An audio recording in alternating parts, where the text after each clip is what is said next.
Bonjour les amis, aujourd'hui je vais profiter de la saison hivernale qui va débuter pour vous expliquer ma petite expérience sur le chauffage pétrole ou enfin chauffage d'appoint à pétrole ou à bouteille de gaz. Alors faut se méfier, ça ça implique des gros problèmes. Ça consomme beaucoup d'oxygène, ça crée beaucoup de CO2 et surtout ça met énormément d'humidité, des centaines de litres d'eau à l'intérieur de vos maisons. Donc il y a un risque pour votre santé, il y a un risque aussi pour toutes vos affaires et votre mobilier, et votre bien, parce que tout va moisir. C'est pas des conneries, hein. J'ai des gens qui se chauffaient avec du poêle à pétrole ou poêle à gaz. 2 ans après, ils jetaient absolument toutes leurs affaires à la poubelle. Irrécupérable. Tout était moisi, même les vêtements. Donc, c'est grave. Et puis, j'ai eu le tour moi-même, parce que j'ai été, par exemple, dans un appartement qui était très mal isolé. Donc, il y avait des simples vitrages, donc c'était l'horreur. Il y avait de la condensation qui coulait partout. Le problème, c'est que j'ai des pièces qui étaient en moquette, donc ça imbibait même la moquette. Et bon, les fenêtres ont été changées petit à petit en double vitrage, mais en attendant, il y avait un sérieux problème de chauffage. Et même quand je mettais le chauffage à fond, bah, le chauffage, c'était un vieux bidule à fioul, une vieille chaudière à fioul, et j'avais un chauffage qui était tiède, donc ça chauffait quasiment pas les pièces, quoi. Quand il faisait très froid à l'extérieur, à l'intérieur, il faisait 15 degrés chez moi, quoi. Donc, je me suis dit, on va rajouter un petit truc pétrole, un petit truc gaz pour compenser. Et bien, catastrophe. Au bout de quelques mois, pareil, il y avait taux d'humidité à l'intérieur. C'était phénoménal. Pourtant, je consommais pas énormément, hein, mais ça rajoute énormément d'humidité à l'intérieur. Et là, c'était plus de la buée, c'était carrément de la condensation partout, même sur les murs. Donc ça commençait à moisir à vitesse grand V, il était temps de se sauver. De toute façon, c'était un bâtiment qui devait être détruit. Donc là, il était vraiment grand temps de se sauver de là parce que mes affaires commençaient à moisir. J'ai réussi à rattraper les vêtements, mais il y a des choses, j'ai jeté, quoi. Par exemple, tout ce qui était des vieux vêtements en cuir, des choses comme ça, poubelle, parce que c'était trop attaqué, quoi. Donc voilà, il faut se méfier de ça.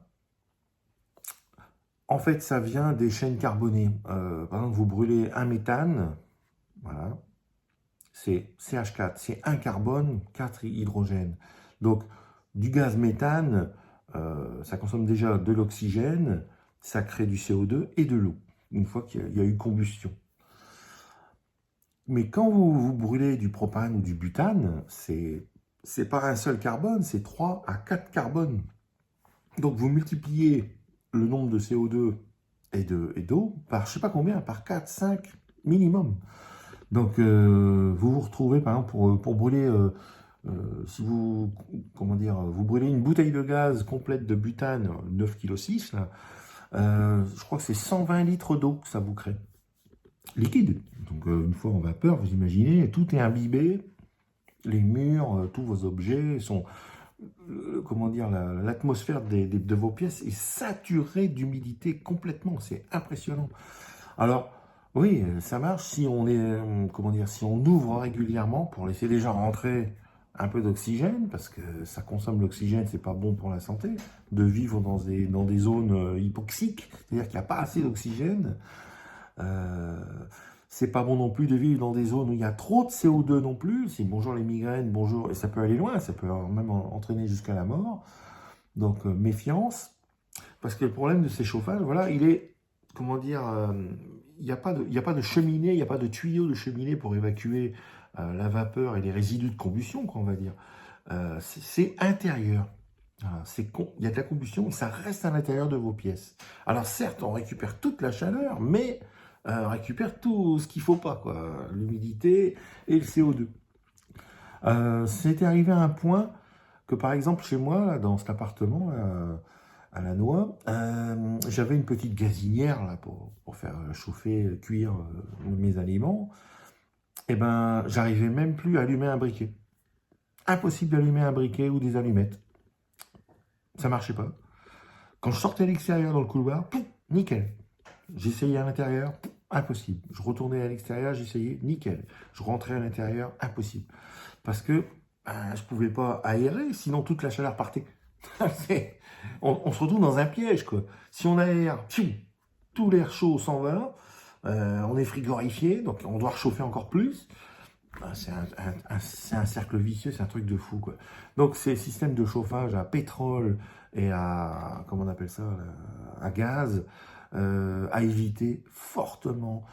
Vaut mieux, à la rigueur, acheter un chauffage électrique à bain d'huile, un bidule bain d'huile, qui met un certain temps à chauffer, mais après, il reste chaud très longtemps, et il consomme assez peu pour maintenir chaud.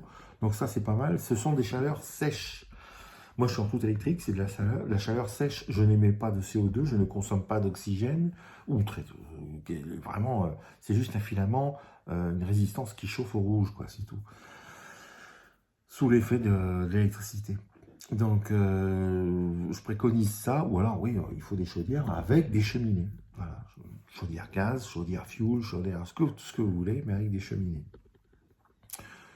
On s'en rend compte du dégât, enfin, que ça commence à foirer. En fait, rapidement, il suffit simplement de regarder vos fenêtres ou vos portes d'entrée, mais surtout les fenêtres. Quand vous commencez à avoir un petit peu de buée, c'est pas trop grave.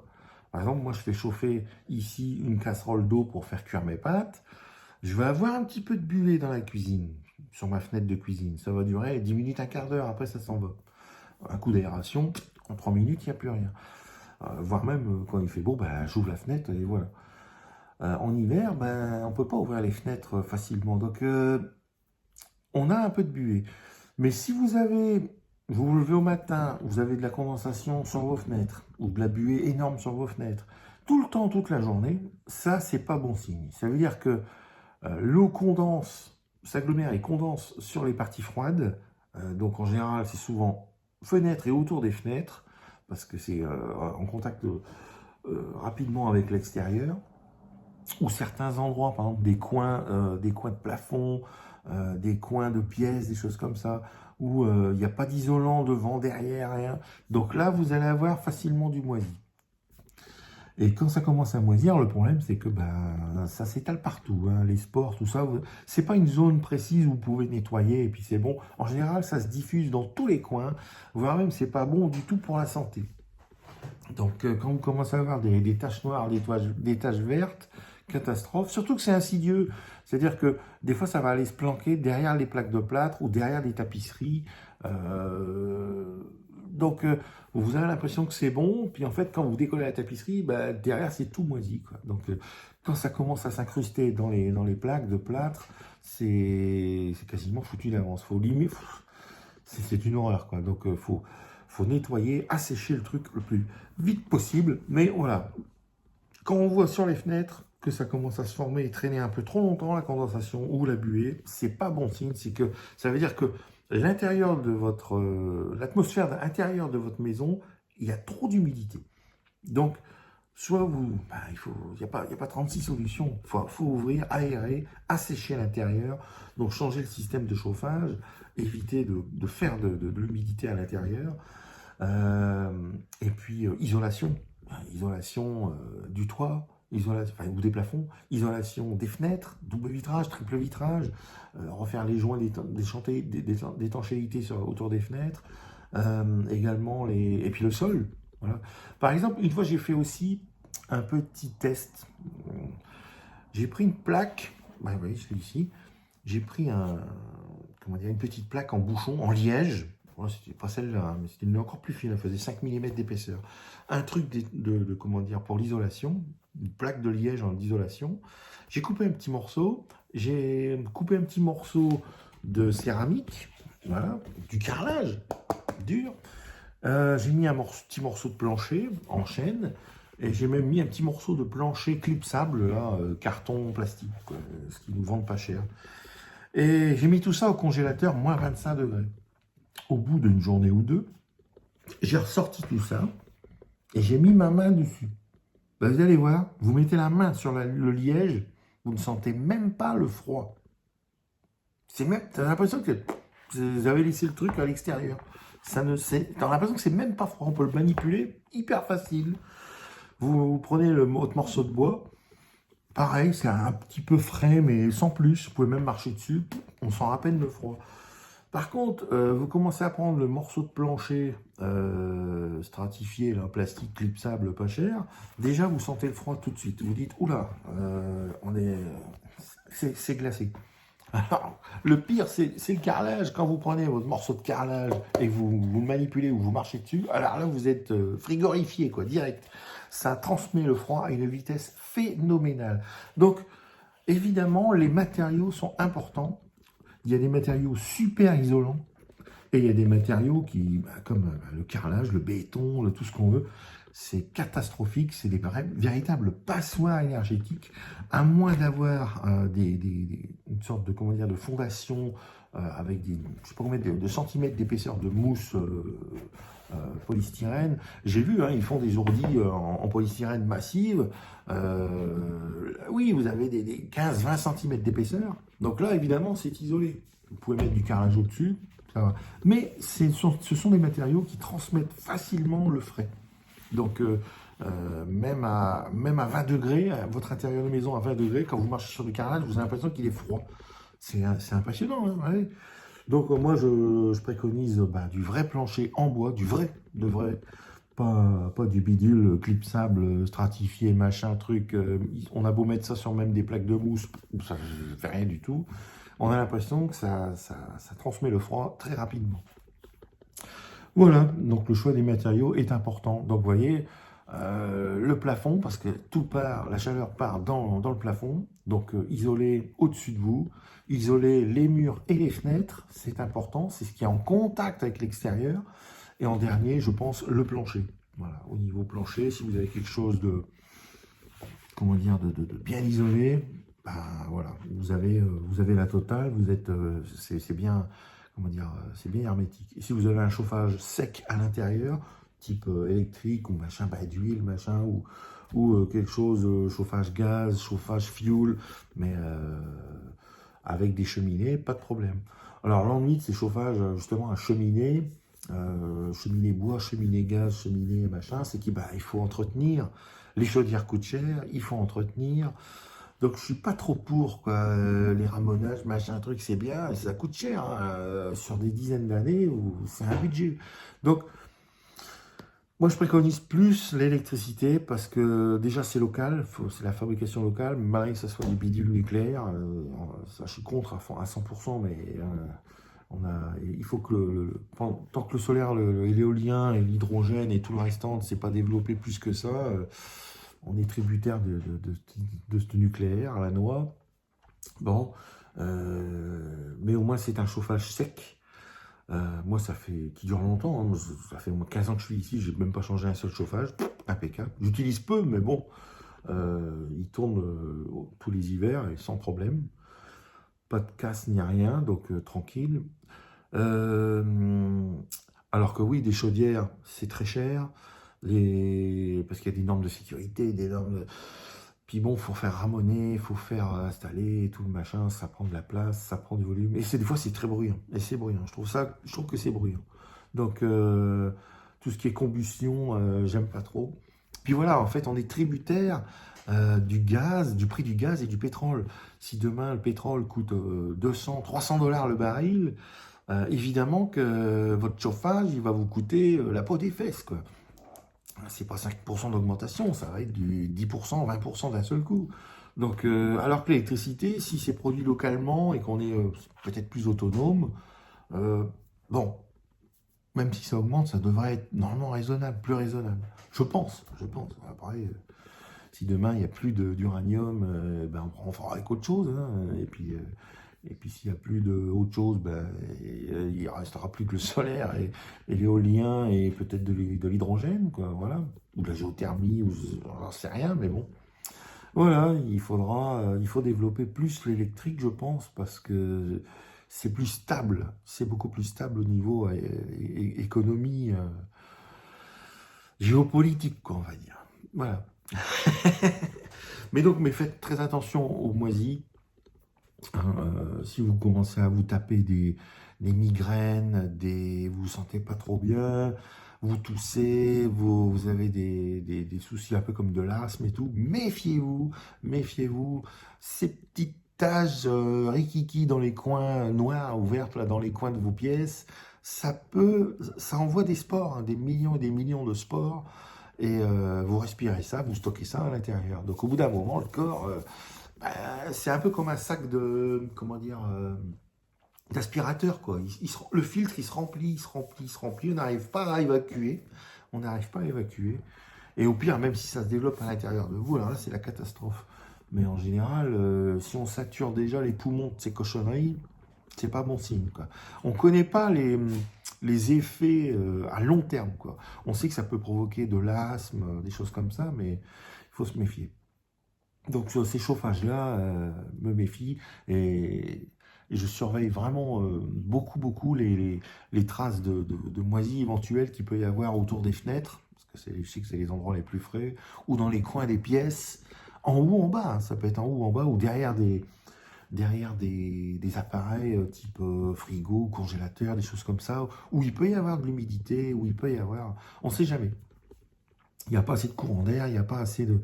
Donc, l'eau peut stagner, l'humidité peut stagner, et ça peut déclencher du moisi. À surveiller, et quand vous avez ça, nettoyage, il y a tout un tas de systèmes pour nettoyer et essayer d'évacuer, d'éliminer ces problèmes. Mais en général, c'est parce que il y a trop d'humidité dans l'air de vos maisons. Donc, aération, isolation, changement du mode de chauffage.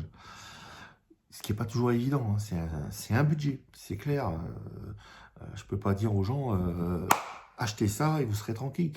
C'est de l'argent, c'est de l'argent. Donc, mais moi, j'ai vu plusieurs systèmes de chauffage dans différentes maisons et je m'aperçois que oui, tout ce qui est combustion, comme machin pétrole, là, petit poêle à pétrole, là, et petit machin à gaz qui devrait être... Je pensais que ça avait été interdit, ce truc-là, mais ça existe toujours, quoi. C'est impressionnant. Donc, tout ça, il faut les foutre à la benne le plus vite possible. Il faut éviter ce truc-là. Ou alors, il faut aérer, mais quelque chose de bien tous les jours. Et un petit moment, hein, pas juste 2 minutes, on ouvre les fenêtres et c'est bon. Non, non, il faut vraiment évacuer toute l'humidité qui s'est installée partout et ressécher tout ça. Donc finalement, c'est plus de problèmes, plus de soucis, plus d'inconvénients que d'avantages, quoi. Donc c'est pas génial, franchement. Puis ça revient cher, hein, les bidons de pétrole et les bouteilles de gaz, c'est pas donné, et ça file assez vite, hein. Moi, j'ai utilisé un par semaine, je crois. Donc, ouais, à peu près un par semaine, au moins 2 par mois, minimum. Donc, à l'époque, c'était pas trop cher, mais maintenant, c'est pas donné. C'est pas donné. Et on a beau utiliser par exemple, du pétrole 5 étoiles, là, comme ils disent, là, un truc qui n'a pas d'odeur. Alors ça, c'est top connerie. Certes, ça a peut-être un peu moins d'odeur qu'un bidule bas de gamme à 2 étoiles, là, ou 1 étoile, bon, ça c'est sûr. Mais c'est parce qu'on s'habitue.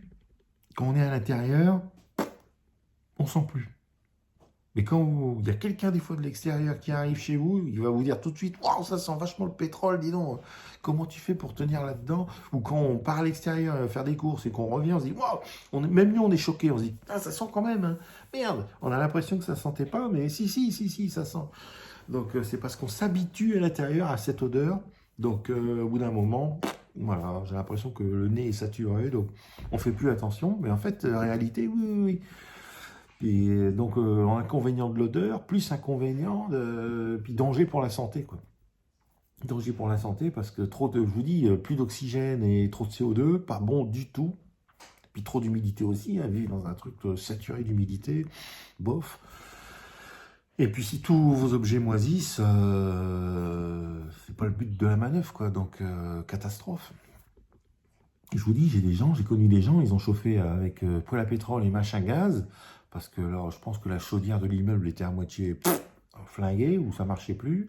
Eh ben, ils ont tout jeté, tout à la benne, tout à la déchetterie. les vêtements, les affaires, tout, même les papiers, tout. Il disait on a réussi à sauver les photos, mais les albums photos commençaient à moisir à l'extérieur. Donc, il était vraiment grand temps de faire quelque chose. Et ça se dépose partout, partout, partout. C'est impressionnant, quoi. Comme ça fait des gouttelettes, des micro-gouttelettes, pas toujours visibles à l'œil nu, mais ça fait des micro-gouttelettes sur les murs, sur toutes les surfaces. Eh ben, si vous avez des spores de moisi qui se baladent partout, eh ben, pop, allez, ça démarre dans tous les coins. En même temps, c'est une horreur. Franchement, c'est pas cool, quoi. Et moi, j'ai jeté quelques vêtements. J'ai eu de la chance, pas acheter autre chose, quoi. Mais euh, vous vous dites, punaise, on s'en rend pas compte, mais... Et j'avais des endroits où c'était pas chauffé, par exemple les toilettes, où j'avais carrément des gouttes d'eau qui étaient formées au plafond sur le plâtre. Ou sur les enduits, je sais pas trop quoi, je sais pas ce que c'était, ou de la peinture. Mais on voyait des gouttes d'eau prêtes à tomber. On se disait, mais bientôt il va pleuvoir chez moi, quoi. Tellement il y avait l'humidité, parce qu'à cet endroit-là, c'était très, très frais. Carrelage au sol, machin, il n'y avait pas de chauffage dans cette pièce-là, donc c'était waouh, c'était impressionnant à voir, quoi. Donc on s'accumule, l'eau s'accumule, et sur certaines surfaces, on s'en rend pas compte. Alors je vous dis, surveillez bien vos fenêtres. En général, ça se forme déjà au niveau des fenêtres. Trop de buée, trop de condensation tout le temps sur les fenêtres, c'est pas normal, c'est qu'il y a un souci. Donc là déjà, ça veut dire qu'il y a déjà de la condensation qui peut se former partout dans les zones un peu fraîches. Donc danger, danger, attention à vos placards, attention à tout ce qui est mis contre le mur, méfiance. Voilà, prenez soin de vous, faites attention. Merci à vous. Ciao, ciao.